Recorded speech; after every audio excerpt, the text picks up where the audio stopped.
Hello and welcome and namaste from New Delhi. You're watching DD India Live. I'm Gautam Roy. Coming up in the next 30 minutes.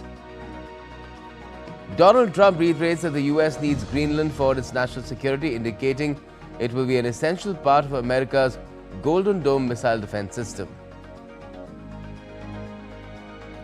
The Ministry of External Affairs issues its second advisory to all Indians to avoid travel to Iran.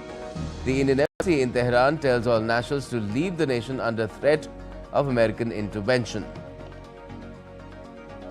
Russian Foreign Minister Sergei Lavrov says Moscow needs to keep working with Iran to implement bilateral agreements.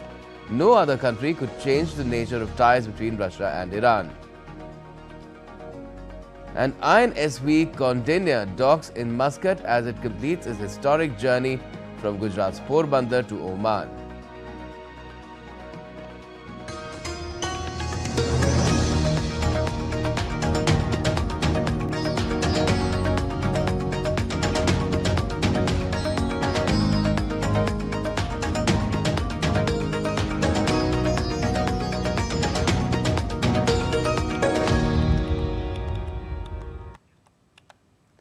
US President Donald Trump has reignited controversy by insisting that anything short of Greenland being under American control is unacceptable, doubling down on his demand just hours before a key White House meeting.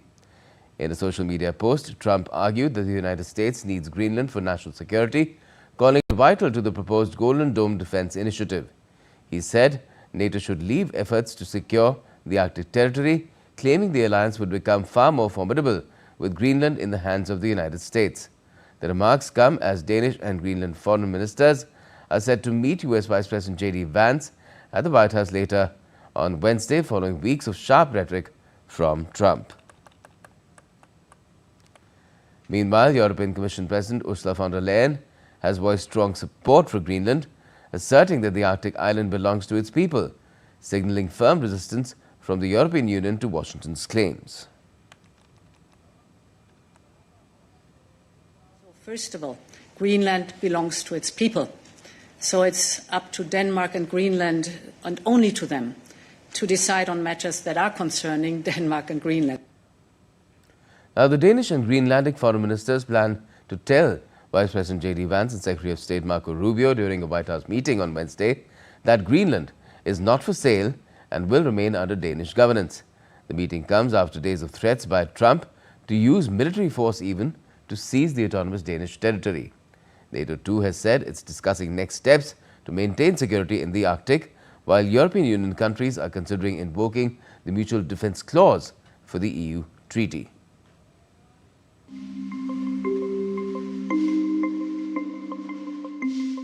Diplomacy has intensified in the Arctic Circle amid Trump's warning of taking control over Greenland, an autonomous territory of Denmark. In a high-stakes attempt to lower the temperature, Danish Foreign Minister Lars Rasmussen and Greenlandic counterpart Vivian will meet US Vice President J.D. Vance and Secretary of State Marco Rubio in Washington on Wednesday. Meanwhile, taking a stricter stand, Greenland Prime Minister has categorically ruled out joining the US and said the Arctic territory prefers to be in a union with Denmark. He is now suggesting putting independence plans on the back burner for now. Greenland does not want to be owned by the USA. Greenland does not want to be governed by the USA. Greenland will not be part of the USA. We choose the Greenland we know today, which is part of the Kingdom of Denmark. Now we are faced with a geopolitical crisis. And if we have to choose between the USA and Denmark here and now, we choose Denmark. We choose NATO. We choose the Kingdom of Denmark. We choose the EU. This is not the time for internal discussion and division. This is the time to stand together and build on the community we know and we want. The sentiment was echoed by his Danish counterpart, while Trump strongly dismissed the remarks. This is not just about Greenland or the kingdom. It is about not being able to change borders by force, not being able to buy another people, and it is about small countries not having to fear big countries. That is why we are clearly speaking out, and that is why many allies are doing the same, in the Nordic countries, in Europe, and in the rest of the world. Well, that's their problem. That's their problem. I disagree with them. I don't know who he is. Don't know anything about him, but that's going to be a big problem for him. Meanwhile, German Foreign Minister has said that both Greenland and Denmark should decide the future of the island. He should rather focus. Residents in Greenland's capital have also expressed support for remaining part of Denmark. Trump's administration has repeatedly claimed Greenland's strategic importance to US national security. While Denmark has ruled Greenland for centuries, the territory has gradually been moving towards independence since 1979. Denmark now faces growing pressure to bolster Arctic defenses to counter geopolitical tensions. Danish Defense Minister plans to meet NATO Secretary General Mark Rutte in Brussels next week, with multinational NATO exercises in Greenland scheduled by 2026. Bureau Report, DD India.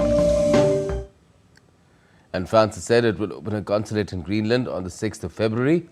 Foreign Minister Jean-Noël Barrot has said, calling the move a political signal over the strategic Danish territory, which Donald Trump has been vowing to acquire. The comments have come as Danish and Greenlandic foreign ministers are meeting with US Vice President J.D. Vance at the White House later Wednesday.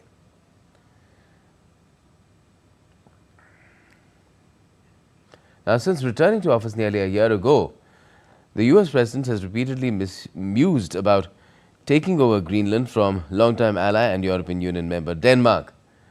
The French Foreign Minister also said that the decision to open the consulate was taken last summer when President Emmanuel Macron visited Greenland in a show of support.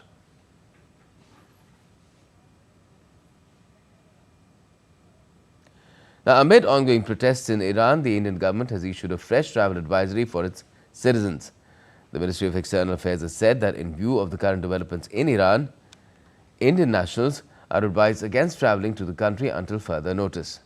Detailed advisory further states that in continuation of advisory issued by the Government of India on the 5th of this month and in view of the evolving situation in Iran, Indian nationals who are currently in Iran, which includes students, pilgrims and tourists, are advised to leave Iran by available means of transport, including commercial flights.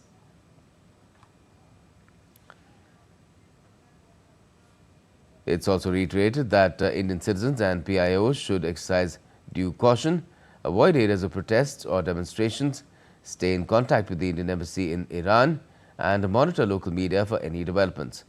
Emergency contact helplines of the Indian Embassy have also been provided. The mobile numbers are +98 9128 109 115. Again, the prefix +98, then 9128 109 109, +98 9128 109 102, and +98 99321 79359. There's also an email address, cons.tehran@mea.gov.in. That's all in lowercase, as you can see on the screen. Now, the death toll from protests in Iran has reached 2,571 people. The US-based human rights activist news agency has said on Wednesday. While US President Donald Trump has warned of unspecified very strong action if Iranian authorities go ahead with threatened hangings of some protesters, with Tehran calling American warnings a pretext for military intervention. Tensions in Iran continue to escalate. For the first time, authorities have given an overall death toll since the protest began on 28th of December last year. US President Donald Trump warned Iran that the United States would react strongly if authorities in Iran started hanging people in their crackdown on uprising against the government, and assured that help was on its way, urging protesters to continue their demonstrations. Trump also cancelled all meetings with Iranian officials until the senseless killing of protesters stopped. Trump comments came after Iranian authorities said that they will press charges punishable by death against some individuals arrested during recent demonstrations. You're going to have to figure that one out, I'm sorry. How many people have been killed in Iran? Nobody's been able to give me an accurate number. I have heard numbers from everything's a lot, one is a lot. But I've heard numbers much lower and I've heard numbers much higher. We'll be knowing. We're probably going to find out over the next 24 hours. I think it's a lot. Trump didn't reveal if any decision about Iran was made, instead informing that he expected an update on the situation soon.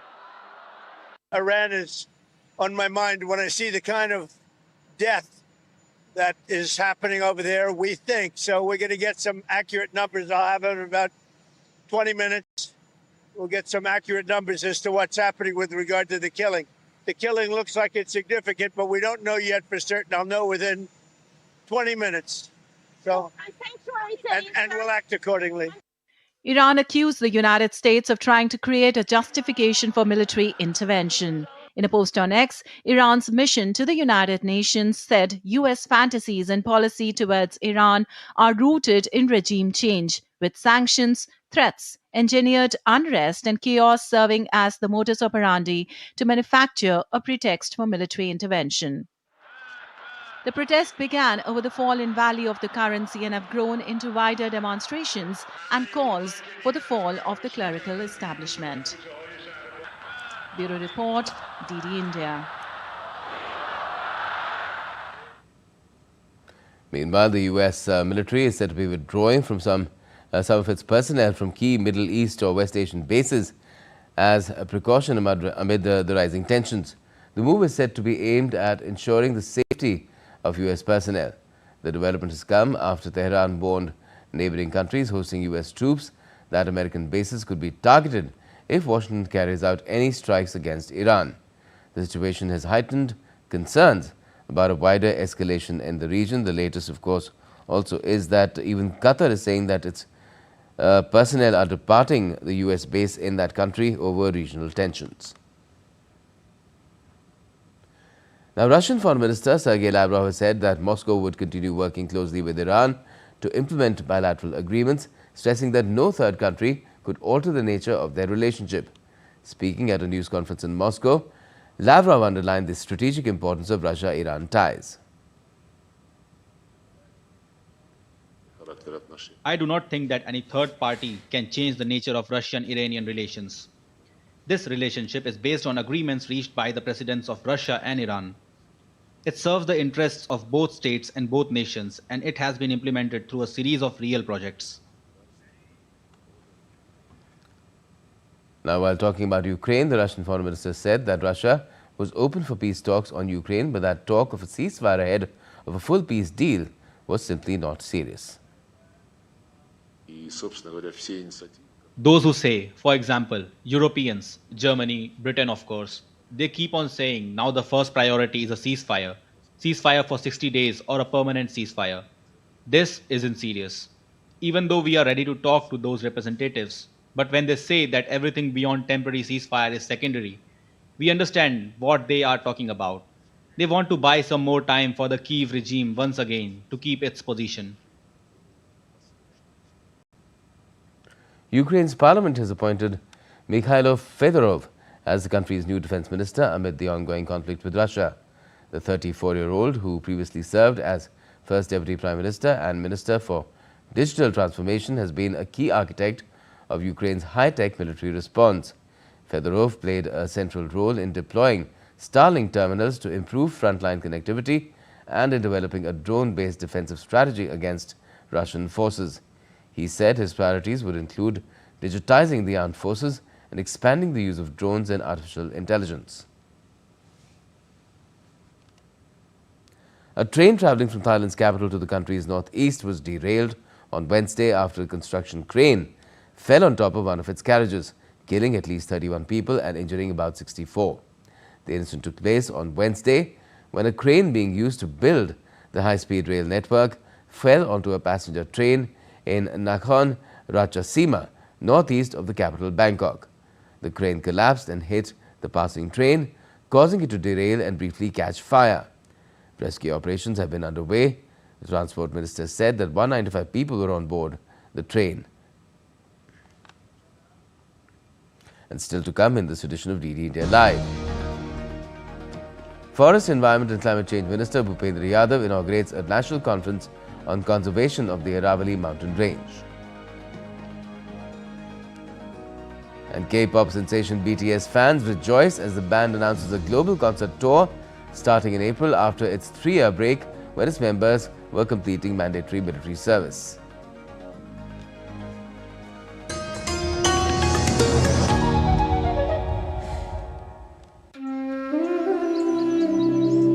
Take a front seat to witness the grandeur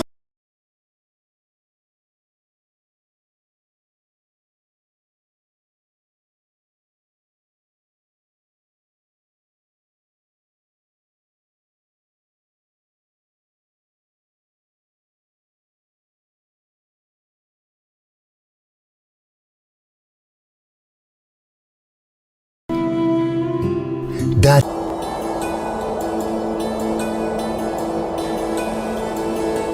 घर फिरदौस बर्रुएज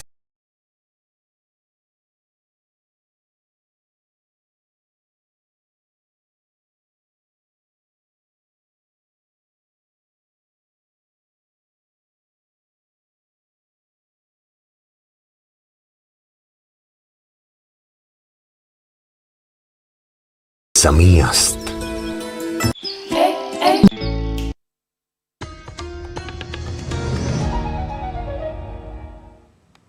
Welcome back. You're watching DD India Live. I'm Gautam Roy.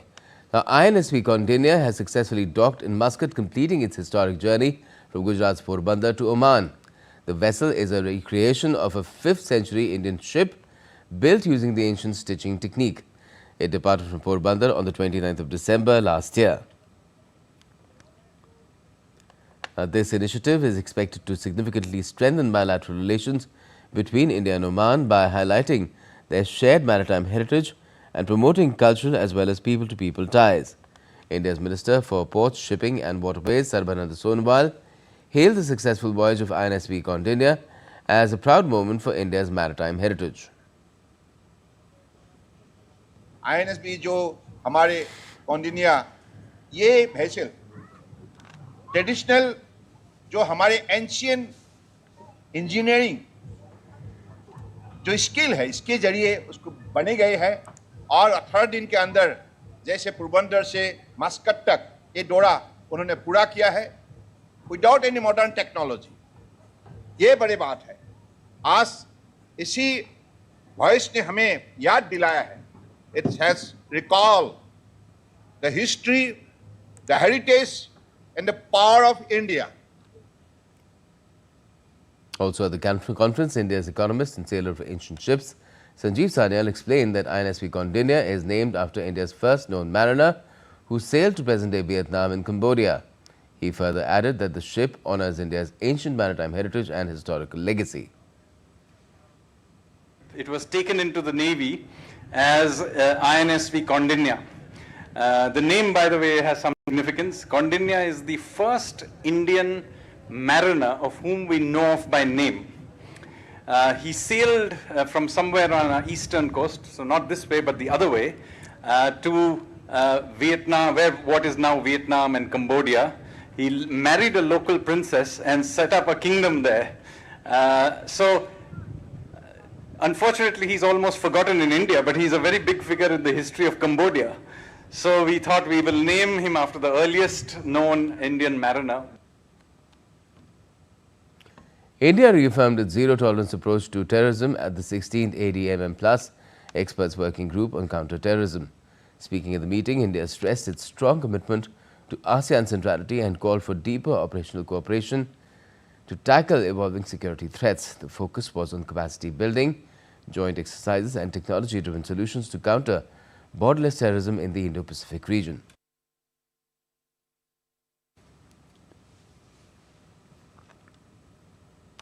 India's Foreign Secretary Vikram Misri met Sun Haiyan, Vice Minister of the International Department of the Communist Party of China in New Delhi on Tuesday. The talks focused on stabilizing and rebuilding bilateral ties with emphasis on business links and people-centric engagement. The Chinese side congratulated India on assuming the BRICS chairship and expressed support for a successful BRICS summit. Both the sides reaffirmed their commitment to follow leaders' guidance and move relations towards normalization. Prime Minister Modi, in a social media post on X, has termed the new Amrit Bharat trains as marking a significant step in improving passenger comfort and connectivity. Other benefits include boosting commerce and tourism. 9 new Amrit Bharat Express trains will connect Bihar, Uttar Pradesh, Karnataka, Tamil Nadu and Maharashtra with West Bengal and Assam.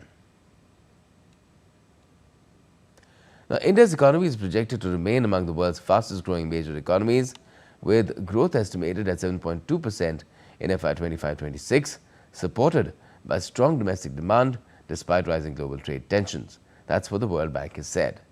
In its latest Global Economic Prospects report, the World Bank said India's resilience helped lift overall growth in South Asia in 2025, offsetting the impact of heightened policy uncertainty and global trade frictions.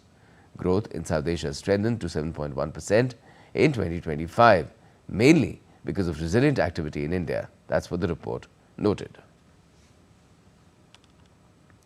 Union Environment Minister Bhupendra Yadav has inaugurated the National Conference on Eco-Restoration of the Aravalli Landscape, releasing a key report to strengthen the Aravalli Green Wall.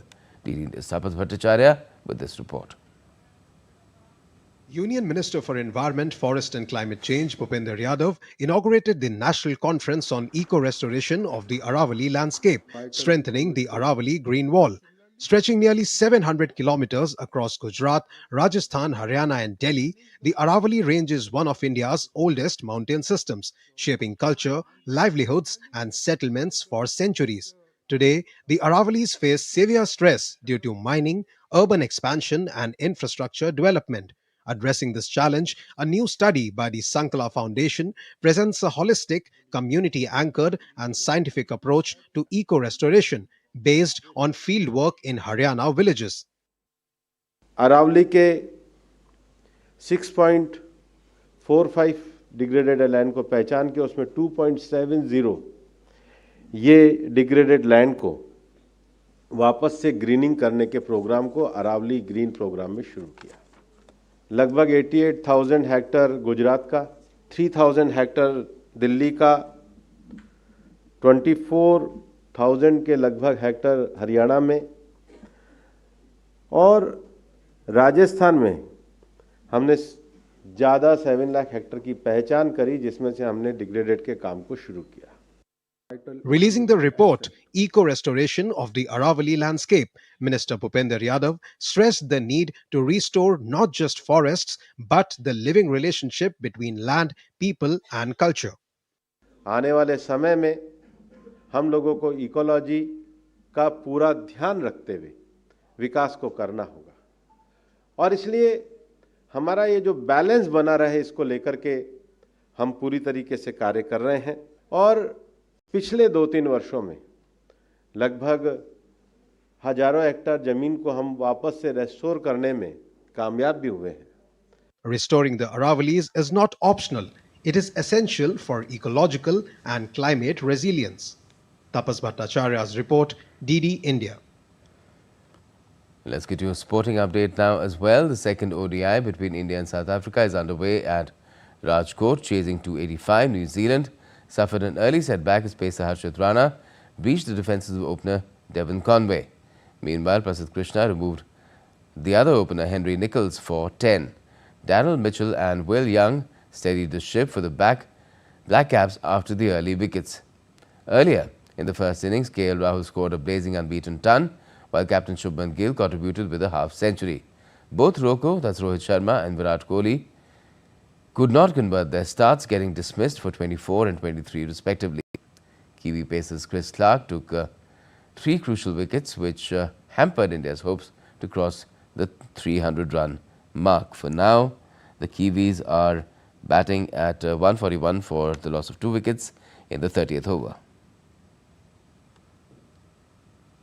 In tennis, top seeds Yuki Bhambri and Ande Guranson advanced to the men's double semi-finals at Auckland Open with a thrilling win on Wednesday. The Indo-Swedish pair overcame a stern challenge from the Czech duo of Petr Nudza and Patrick Riekel, prevailing 6-3, 6-7, 10-6 in a gripping quarterfinal contest. Earlier, the Indo-Swedish duo took down wildcards Ajit Rai and Jean-Julien Roger in the first round. And in entertainment, global K-pop sensation BTS has announced a major concert tour beginning in April, following the release of its first new album in more than 3 years, during which members fulfilled mandatory military service. The tour will kick off in Goyang, South Korea on the 9th of April and features 79 shows across Asia, the US and Europe through July.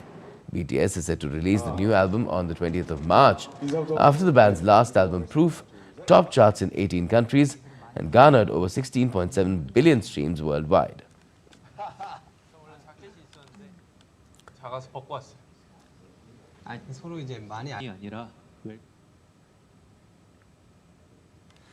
And that's all we have for this edition of DD India Live.